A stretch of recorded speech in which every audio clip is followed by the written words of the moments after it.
Hola, el objetivo que me planteo en esta comunicación es que al final seáis capaces de enumerar algunas de las buenas prácticas. A mí me gustaría que todas las que os voy a comentar, pero que fuerais capaces de enumerar estas buenas prácticas que se han identificado en la investigación reciente, y cuando digo recientes, en los últimos 2 años, en el último año, acerca de cómo conseguir que los equipos virtuales sean eficaces y eficientes.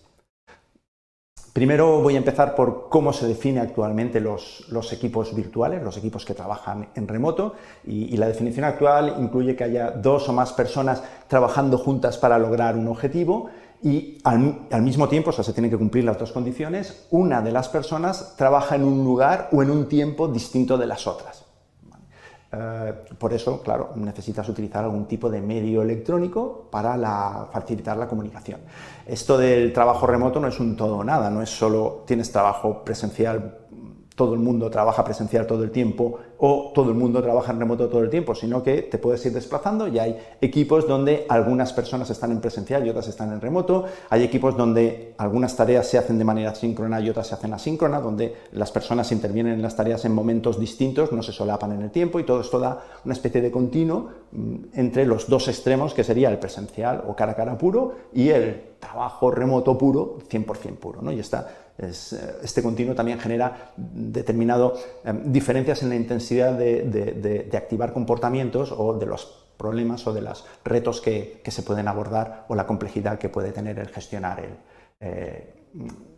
este tipo de organizaciones. Y os advierto que no necesariamente la complejidad va siguiendo este continuo, es decir, no es que el presencial sea más fácil que el remoto puro, sino probablemente los puntos intermedios pueden generar mucho más complejidad que algunos intermedios.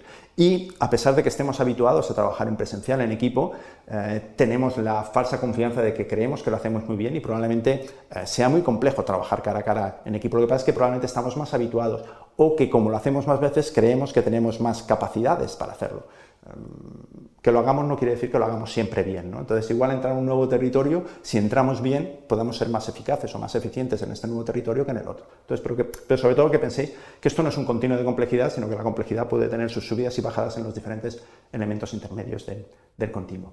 Y también me gustaría resaltar que, evidentemente, algunas de las personas que teletrabajan también trabajan en equipo, en modo remoto, pero no todas las personas que teletrabajan en equipo. Por tanto, son 2 conceptos distintos, ¿no? Lo que es el teletrabajar y el colaborar con otras personas cuando estás trabajando en remoto. Las principales recomendaciones o retos las primeras recomendaciones para superar los retos que tenemos cuando estamos trabajando en remoto, os las muestro en la transparencia, luego las vamos a ir viendo con detalle una a una, pero básicamente es que usemos medios ricos para comunicarnos, cuanto más rico mejor, que a ser posible sincronicemos los horarios, que intentemos reducir los efectos que genera la distancia física, que además seamos eficientes en el modo en que compartimos y almacenamos la información, y también que vayamos mejorando poco a poco la coordinación con la que realizamos el equipo. Vamos a ir viendo cada uno de estos puntos con un poquito más de detalle en las siguientes transparencias.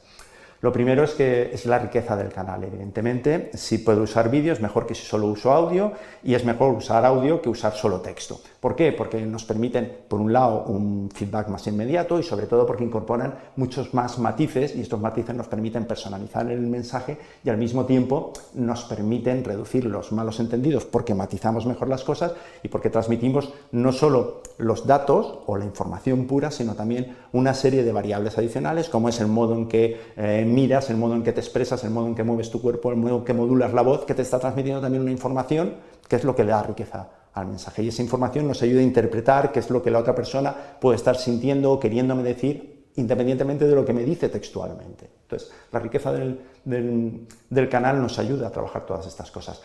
Pero al mismo tiempo, cuando el canal es más rico, también puede saturar más, es decir, es mucho menos intrusivo un correo electrónico que es texto escrito, que tú lees cuando quieres, a pesar de que sea mucho menos rico que estar 2 o 3 horas delante de una pantalla con una videoconferencia, ¿no? Entonces hay que modular esta riqueza de los canales y administrar muy bien cuándo tienes que usar el canal rico para sacarle el máximo provecho, y unos canales que saturen menos pero que probablemente no te den tantos matices en la comunicación. El siguiente aspecto es cómo sincronizamos nuestros horarios, es decir, cómo podemos conseguir ampliar el conjunto de horas o de minutos en el cual el equipo puede trabajar de manera común y de manera fácil. Cuanto más lo ampliemos, mucho mejor para facilitar la interacción del equipo, pero también cuanto más lo ampliemos, estamos dificultando la flexibilidad de tiempo de las personas del equipo, que podría ser una de las principales ventajas o una de las ventajas que siempre aparecen cuando estamos en el teletrabajo, ¿no? De nuevo tenemos que buscar un equilibrio entre tener suficientes espacios conjuntos, pero tampoco coartar la posibilidad de que las personas tengan también cierta flexibilidad para adaptar sus propias agendas.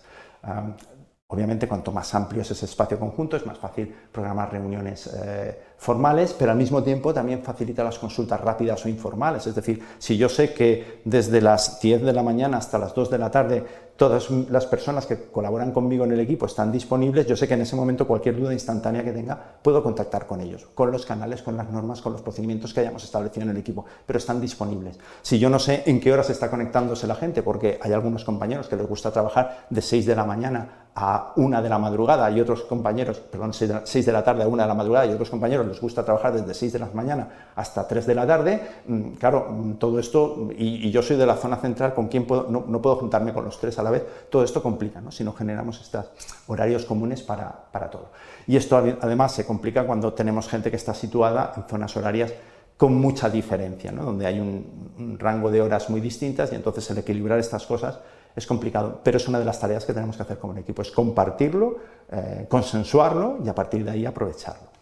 Aparte de sincronizar los horarios, pues también hay que reducir los efectos que tiene la distancia física. Es decir, ya que vamos a estar distantes físicamente, por lo menos vamos a intentar que la distancia emocional sea lo menos posible. Algo se va a resentir, sin duda, pero vamos a intentar trabajar para que eso no se consiga. Y para ello, fundamentalmente lo que tenemos que aumentar la frecuencia en la cual nos comunicamos. No solo la frecuencia, sino también el contenido de lo que nos comunicamos. Tradicionalmente estamos centrados en comunicar hechos o percepciones que tenemos de los hechos, que son las dos cosas que normalmente comunicamos, pero a veces se nos olvida hacer explícitos por nuestros sentimientos, nuestras expectativas, nuestras actitudes o en el contexto en el que nos estamos moviendo. Y esto se vincula con la siguiente de las buenas prácticas que deberíamos tener, y es que en el equipo debemos ser capaces de empatizar con los diferentes contextos que se pueden dar. O sea, no sabemos qué contextos tienen otras personas si no lo comunicamos, si no lo compartimos, si no lo hablamos. Entonces hay situaciones que nos pueden ser difíciles de entender si pensamos que esta persona debería estar dedicada 100% a su equipo, pero las personas en determinados momentos tenemos otro tipo de demandas, otro tipo de presiones, otro tipo de problemas, como que se me haya caído la internet, pues bueno, hay que saber empatizar con estas cosas, ¿no? Entonces es uno de los deberes que tenemos en el equipo. También debemos fomentar la confianza, que en el fondo es tener el sentimiento de que te puedes fiar de las otras personas del equipo, que no vas a ser excesivamente juzgado, que no van a añadirte, o sea, la gente es posible que te dañen, pero no va a ser intencionadamente, puede ser por error, puede ser por torpeza, pero no porque lo están buscando, que la gente no se va a aprovechar de ti, no va a intentar sacar partido de ti o a tu costa, ¿no? Esa es una de las cosas fundamentales dentro del grupo y es relativamente difícil de hacer en virtual o puramente en virtual, es decir, equipos que no se hayan construido este capital confianza en presencial, pues van a tener que hacer una inversión en momentos para poder conseguir ese capital confianza dentro del equipo, porque si no, nuestra cohesión se perjudicará. Y básicamente la cohesión es que las personas, no es que las personas del equipo nos guste trabajar juntas en el equipo, es que vemos la oportunidad de ir al equipo como un momento saludable, deseado en el día, no decir, joder, ahora la reunión con el equipo, no, es que, jolín, ahora me voy a juntar con el equipo, qué bien, guay, porque me gusta estar con este equipo, me gusta interactuar con este, me gusta estos momentos que comparto con ellos. Para ello hay que prestar atención a las personas, hay que tener cierto cuidado cierta atención de qué es lo que sienten, viven, perciben, tanto del trabajo como de fuera del trabajo, que en el fondo es como fomentar o propiciar una amistad dentro, mayor o menor, pero cierto punto de amistad debemos conseguir dentro del equipo para que ese equipo se cohesione. Para ello es fundamental, o creo que es básico, que aprovechemos las sesiones de formación. O dicho de otra forma, hay que diseñar sesiones de formación que faciliten todas estas cosas. A veces estas sesiones pueden ser presenciales, a veces las sesiones se pueden hacer virtual, pero son sesiones, algunas de ellas específicas. Otras veces las puedes poner dentro del contexto de la formación, puedes tener pequeñas píldoras, pequeñas dinámicas que faciliten estas cosas, pero en otros momentos la sesión estará dedicada especialmente a que nos conozcamos entre nosotros, que fomentemos relaciones interpersonales, que no estén vinculadas a contexto de trabajo, no, que nos conozcamos como personas y que además vayamos clarificando nuestros roles dentro del equipo, qué se espera de nosotros, qué esperamos nosotros de los demás. Otro de los aspectos importantes es cómo compartimos y cómo almacenamos la información. Cuando estamos en presencial probablemente estas cosas son más fáciles porque los archivos estamos habituados a ellos, pero cuando estamos en remoto estas cosas cobran especial importancia porque cualquier problema de acceso a la comunicación nos estará retrasando el poder realizar nuestras tareas o completar en tiempo lo que teníamos previsto.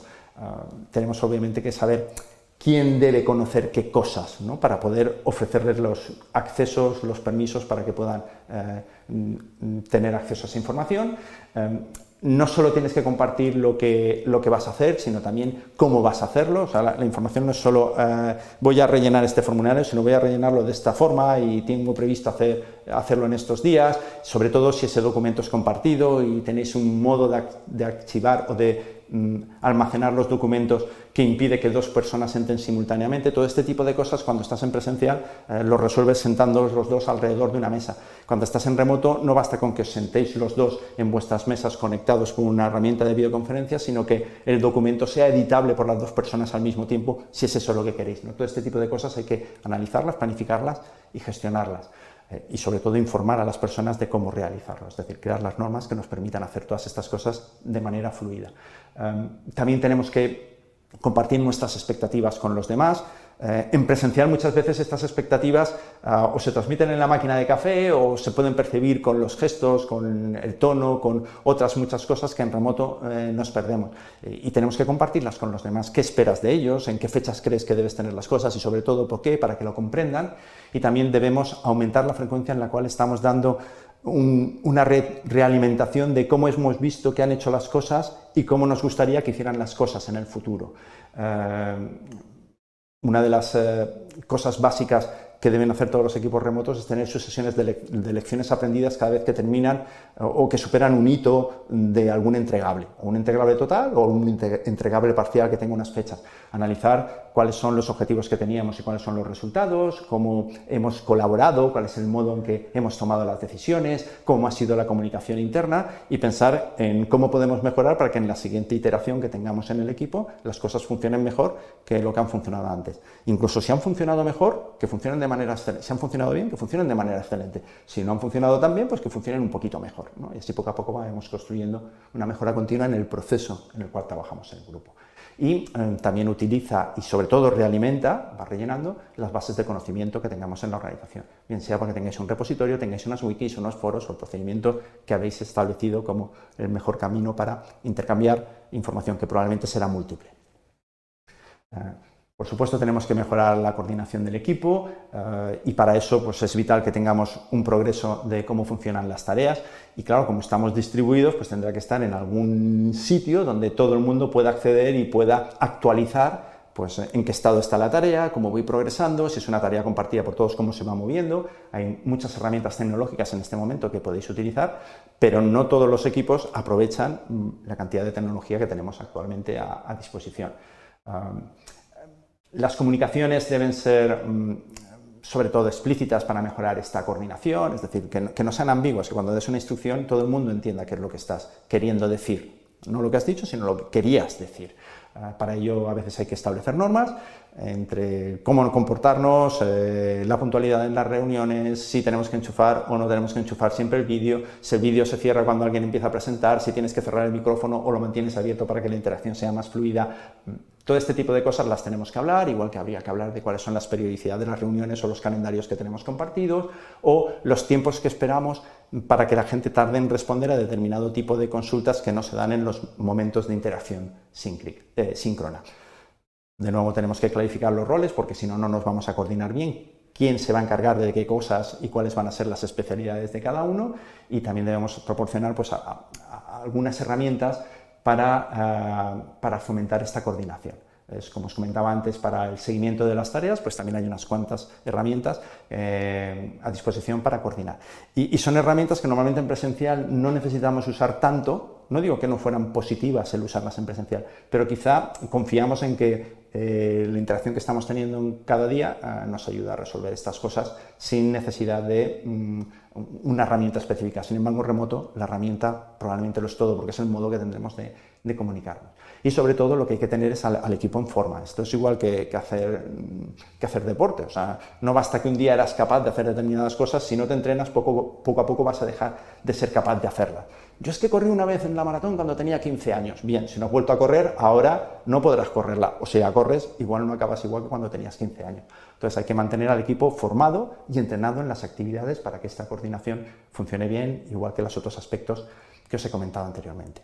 Yo creo que en estos momentos pues, tenéis un resumen de lo que se sabe actualmente que ayuda a que los equipos virtuales funcionen mejor y tengan éxito. Si queréis información más detallada, pues tenéis la referencia que os pongo en la transparencia.